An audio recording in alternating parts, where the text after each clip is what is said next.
தமிழ்நாடு முஸ்லீம் முன்னேற்றக் கழகம் சார்பாக ஆம்புலன்ஸ் அர்ப்பணிப்பு விழா தற்போது நடைபெற்று வருகிறது. இது சம்பந்தமாக நம்முடைய தஞ்சை மாவட்ட தலைவர் புலவர் அப்துல் ரஹ்மானிடம் கேட்டார். இந்த ஆம்புலன்ஸ் சம்பந்தமாக. அஸ்ஸலாமு அலைக்கும் வரஹ்மத்துல்லாஹி தஆலா வபரகாத்துஹு. இந்த ஆம்புலன்ஸ் மற்றும் ஃப்ரீசர் பாக்ஸ் வழங்குகிற நிகழ்ச்சி இன்றைக்கு திருமங்கலக்குடியில் நடந்து கொண்டிருக்கிறது.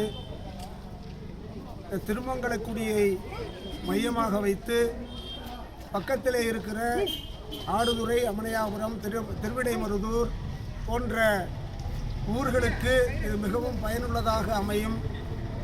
அந்த நோக்கத்திலே தான் நாங்கள் குறிச்சிமலை தொழிலதிபர் நௌசாத் அலி அவர்களிடம் கேட்டுக்கொண்ட பொழுது மகிழ்வோடு தமிழ்நாடு முஸ்லீம் முன்னேற்றக் கழகத்திற்கு ஆம்புலன்ஸையும் ஃப்ரீசர் பாக்ஸையும் அர்ப்பணிப்பாக வாங்கி தந்துள்ளார்கள். இந்த ஃப்ரீசர் பாக்ஸ் மற்றும் ஆம்புலன்ஸை மக்களுக்கு எந்த விதத்தில் உதவ முடியுமோ அந்த விதத்திலே உதவுவதற்காக இதை நாங்கள் பயன்படுத்தி கொள்வோம். அடுத்து நம்முடைய திருமங்கலக்குடி, குறிச்சிமலை பகுதியிலே இருக்கிறவர்களுக்கு மிக குறைந்த தொகையிலே இந்த ஆம்புலன்ஸை நாங்கள் வழங்குவோம்.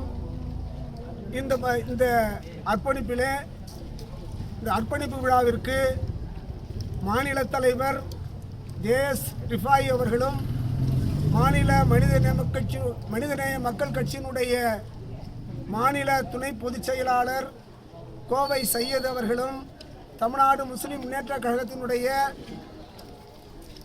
மாநில செயலாளர் பேராசிரியர் முனைவர் ஹாஜா கனி அவர்களும் மற்றும் மாநில அமைப்பு செயலாளர்களும் கலந்து கொள்கிறார்கள்.